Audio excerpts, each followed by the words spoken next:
पावसाबाबतची मोठी breaking news समोर आली असून सध्या महाराष्ट्राच्या आकाशामध्ये लो प्रेशर झोन तयार झाला। अरबी समुद्राकडून प्रचंड प्रमाणात बाष्प हवेतील जमिनीकडे खेचले जात आहेत। त्यामुळेच हवामान खात्याने सतर्कतेचा इशारा दिलेला आहे। महाराष्ट्रातील 8 जिल्ह्यांमध्ये ढगफुटी सदृश परिस्थिती निर्माण झाली। जेव्हा बाष्प अचानक थंड हवेच्या संपर्कात येतील तेव्हा ढगांची घनता वाढली जाईल आणि 8 जिल्ह्यांमध्ये ढगफुटी सदृश पाऊस बरसेल। यावर्षी अरबी समुद्राचं तापमान हे सरासरीपेक्षा जास्त वाढलं। समुद्राचं पाणी जितकं तापणार तितकी जास्त वाफ होणार आणि ही बाब थेट सह्याद्रीच्या पर्वत रांगांवर येऊन आदळली जाईल। त्यामुळे डोंगराळ भागात अचानक ढगफुटी सदृश पाऊस पडण्याचा धोका वाढला आहे। तर दुसरीकडे बंगालच्या उपसागरातून येणारे मान्सूनचे वारे पूर्वेकडून महाराष्ट्रामध्ये आज रात्री प्रवेश करतील। एका बाजूने अरबी समुद्राची अफाट ताकद आणि दुसऱ्या बाजूने बंगालच्या उपसागराचा दाब हे दोन्ही वारे महाराष्ट्राच्या आकाशात एकमेकांना धडकणार आहेत। तेव्हा तिथे हवेचा प्रचंड मोठा विस्फोट होणार आहे। याच कारणामुळे आज रात्री अचानक अवकाळी आणि ढगफुटी सदृश परिस्थिती निर्माण होणार आहे। या सगळ्यांचा कंट्रोल हा भारतापासून हजारो किलोमीटर दूर असलेल्या एका महासागरामध्ये आहे, कारण तिथे हवामान अचानक बदललंय।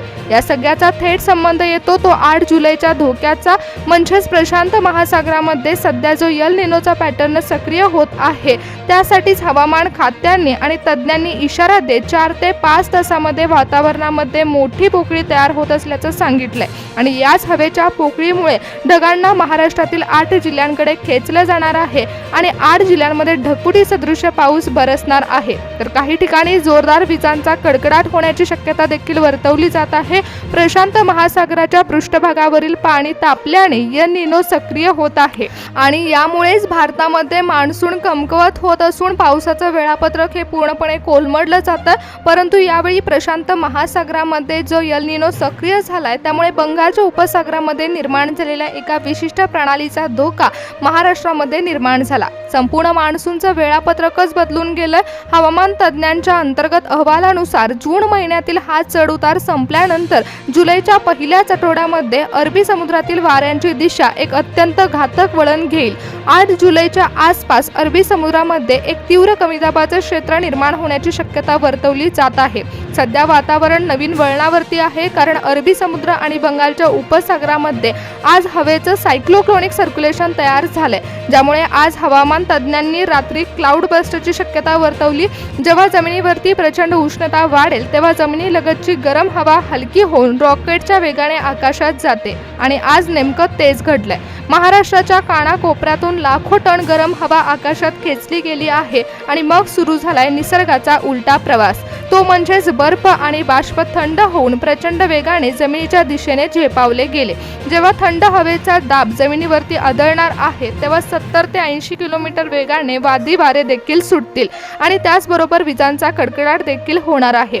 आकाशात बर्फाचे कण तयार झालेत। जेव्हा खाली येणारा पाऊस जमिनीवरती आदळणार आहे तेव्हा गरम हवा एकमेकांना धडकेल आणि बर्फांच्या कणामध्ये प्रचंड प्रमाणात इलेक्ट्रिसिटी निर्माण होईल।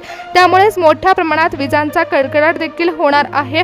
गरम हवा प्रचंड वेगाने पसरली जाईल, त्यामुळे ब्लास्ट निर्माण होणार आहे। आवाज जमिनीवरती हादरे देणारा निर्माण होईल आणि आज महाराष्ट्राच्या आकाशामध्ये एकाच वेळी थंडर स्टॉर्म सेल्स सक्रिय होणार आहेत। याचाच अर्थ असा आहे की आज रात्री महाराष्ट्रातील 8 जिल्ह्यांमध्ये विजांचा कडकडाट जोरदार होईल। यावर्षी अरबी समुद्राचं तापमान कमालीच्या वेगाने वाढलं आहे। तिथून निघणारे वारे प्रचंड बाष्प घेऊन महाराष्ट्राच्या दिशेने झेपावले जात आहेत आणि हे वारे जेव्हा सह्याद्रीच्या डोंगर रांगांना धडकणार आहेत तेव्हा तिथे अचानक वारं फिरेल। त्यामुळे आज रात्री परिस्थिती बिकट होईल। बंगालच्या उपसागरामध्ये हवेचा दाब इतका वाढलाय की मान्सूनच्या वाऱ्यांना पश्चिमेकडे म्हणजेच महाराष्ट्राकडे ढकललं गेलं आहे। डावीकडून अरबी समुद्र हल्ला करतोय आणि उजवीकडून बंगालचा उपसागर, यामुळे एकत्रित संकट हे आज रात्री उद्भवत आहे। तिसरा सर्वात मोठा धोका आहे तो म्हणजे प्रशांत महासागरातील रिमोट कंट्रोल, म्हणजेच प्रशांत महासागराचा पाण्याचा प्रवाह जो आहे तो संपूर्ण जगाचे वारे बदलून टाकत आहे। यामुळे आपल्या मान्सूनचं वेळापत्रकच पूर्णपणे बिघडलं। मान्सून हा सलग पडत नाहीये, तर तो हवेमध्ये प्रचंड स्ट्रेस आणि तणाव निर्माण करतो आहे। त्यामुळे काही ठिकाणी दुष्काळजन्य परिस्थिती निर्माण होत आहे, तर काही ठिकाणी पाणीच पाणी होणार आहे।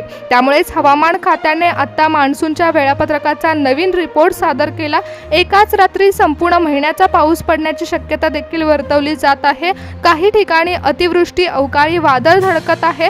आज रात्री 4 ते 5 तास हे सतर्कतेचे असणार आहेत। अरबी समुद्रातील लो प्रेशर आणि एल निनोचा प्रभाव एकत्र येतील तेव्हा महाराष्ट्रावरती महासायक्लोनिकची परिस्थिती निर्माण होत आहे आणि हे संकट आज रात्री वादळ रूपामध्ये धडकणार आहे। 10 पट मोठं संकट आहे। त्यामुळे 8 जिल्ह्यांमध्ये हवामान खात्याने ढगफुटी सदृश पाऊस तसेच वादळी वाऱ्याचा देखील इशारा दिला। हवामान विभागाने यामध्ये महाराष्ट्राची विभागणी 3 धोकादायक झोनमध्ये केली आहे।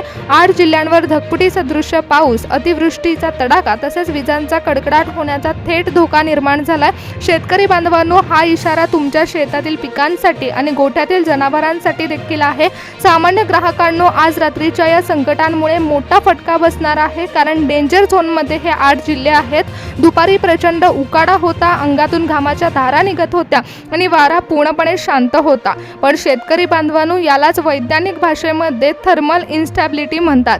हवेचं असंतुलन निर्माण झाले, त्यामुळे जमिनीची अफाट उष्णता सगळी हवा वरती घेऊन गेली आहे आणि अरबी समुद्रातून आलेली बाष्प रॉकेटच्या वेगाने आकाशात खेचून घेत आहेत। आकाशात अचानक भयानक ढग निर्माण होतील आणि 50,000 फूट उंच गेलेली गरम हवा बर्फाचे डोंगर घेऊन खाली कोसळे। त्यामुळे गारपिटीचा इशारा देखील देण्यात आला। विजांचा कडकडाट सुरू होणार आहे। एकाच वेळी सगळी संकट 8 जिल्ह्यांवर हल्ला करतील। त्यामुळे हवामान विभागाने 3 मुख्य झोन तयार केले आहेत। यामध्ये तुमचं गाव कोणत्या झोनमध्ये येतं हे लक्षपूर्वक पहा। अरबी समुद्राच्या अगदी जवळ असलेल्या जिल्ह्यांना पहिल्या झोनमध्ये समाविष्ट करण्यात आलंय, म्हणजे थेट ढगफुटीचा धोक्याचा इशारा देण्यात आला। तर दुसऱ्या झोनमध्ये गारांचा झोन आहे। हा झोन आपल्या शेतकरी बांधवांसाठी सर्वात घातक आहे, कारण यामध्ये मोठ्या प्रमाणात शेतकऱ्यांचं नुकसान होऊ शकतं। तर तिसरा झोन अवकाळी वादळाचा आहे। यामध्ये पाऊस कदाचित कमी पडेल, परंतु वादळी वारा आणि विजांचा कडकडाट जोरदार असणार आहे। वाऱ्याचा वेग हा ताशी 70 ते 80 किलोमीटर असणार आहे। त्यामुळेच केळी बागायतदारांना सतर्कता राखावी लागणार आहे। सर्वात मोठा फटका हा बागायतदारांना बसणार आहे। तसेच जनावरांना सुरक्षित ठिकाणी हलवण्याचे आदेश देखील देण्यात आले आहेत। विजांचा कडकडाट जोरदार आहे। ढगफुटीसारखा पाऊस पडल्याने शेतातील सुपीक माती वाहून जाण्याचा देखील धोका वाढलाय। शहरी भागांमध्ये वादळी वाऱ्यामुळे महावितरणाचे पोल पडण्याच्या घटना घडतील। यामुळे अनेक शहरांमध्ये वीज गायब होण्याची शक्यता देखील वर्तवली जात आहे। यामध्ये सर्वात मोठा फटका बसणार आहे तो म्हणजे ढगफुटी सदृश पावसाचा मुंबई आणि ठाणे जिल्ह्यामध्ये। अरबी समुद्रावरून एल निनोची बाष्पयुक्त हवा सर्वात आधी मुंबई ठाणे मध्ये फुटणार आहे। त्यामुळेच अवघ्या 4 ते 5 तासांमध्ये पाणीच पाणी होईल।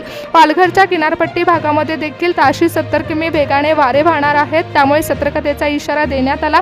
काही ठिकाणी विजेचे खांब कोसळू शकतात, त्यामुळे वीज देखील गायब होणार आहे। रत्नागिरी जिल्ह्यामध्ये सह्याद्रीच्या घाटमाथ्यावरती ढगफुटी आणि दरडी कोसळण्याची शक्यता वर्तवली गेली।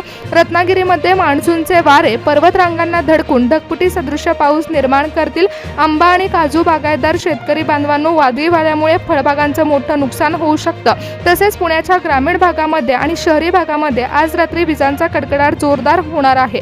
शहरी भागात पाणीच पाणी साचणार आहे, तर मावळ आणि मुळशी भागामध्ये वीज पडण्याचा धोका आहे। सातारा भागामध्ये अवकाळी पाऊस आणि गारांचा तडाखा आहे। साताऱ्याकडच्या पश्चिमेकडील डोंगरी भागात ढगफुटी सदृश पाऊस पडेल, तर पूर्वेकडील भागांमध्ये गारा पडण्याची शक्यता वर्तवली जात आहे। सांगलीमध्ये दुपारी उष्णता होती, परंतु रात्री हवेचा दाब अचानक कोसळेल, त्यामुळे मुसळधार पावसाची शक्यता वर्तवण्यात आली। अतिवृष्टी आणि नद्यांच्या पाणी पातळीमध्ये वाढ ही कोल्हापूर जिल्ह्यामध्ये होऊ शकते। कोल्हापूर आणि गगनबावडा परिसरात ढगफुटी सदृश पाऊस होणार आहे। त्यामुळे ओढे नाले हे रात्रीमध्ये वाहू लागतील। महासागरातील प्रभाव हा महाराष्ट्रातील जास्त जिल्ह्यांकडे आहे, त्यामुळेच महाराष्ट्रातील समुद्राचं वारं पूर्ण उलट फिरलंय। पावसामध्ये अस्थिरता निर्माण झाली आहे। जमिनीवरती कडक ऊन आहे आणि रात्रीच्या वेळी पावसाचा इशारा देण्यात येत आहे। काही ठिकाणी पावसाचा रिपोर्ट हा सॅटेलाइट नुसार बनवण्यात आला। त्यामुळे प्रशांत महासागराचा संघर्ष जूनच्या अखेरीस थोडा शांत होईल, पण ही शांतता वादळापूर्वीची असेल। अरबी समुद्रातील लो प्रेशरमुळे दोन्ही एकाच रेषेत समोरासमोर येणारी वादळं एकमेकांना धडकतील आणि सर्वात धोकादायक परिस्थिती देखील निर्माण होऊ शकते। पाऊस काही ठिकाणी जोरदार पडत आहे, तर काही ठिकाणी पावसाचा थेंबही पडणार नाही, अशी अस्थिरता महाराष्ट्रातील हवामानामध्ये निर्माण होत आहे।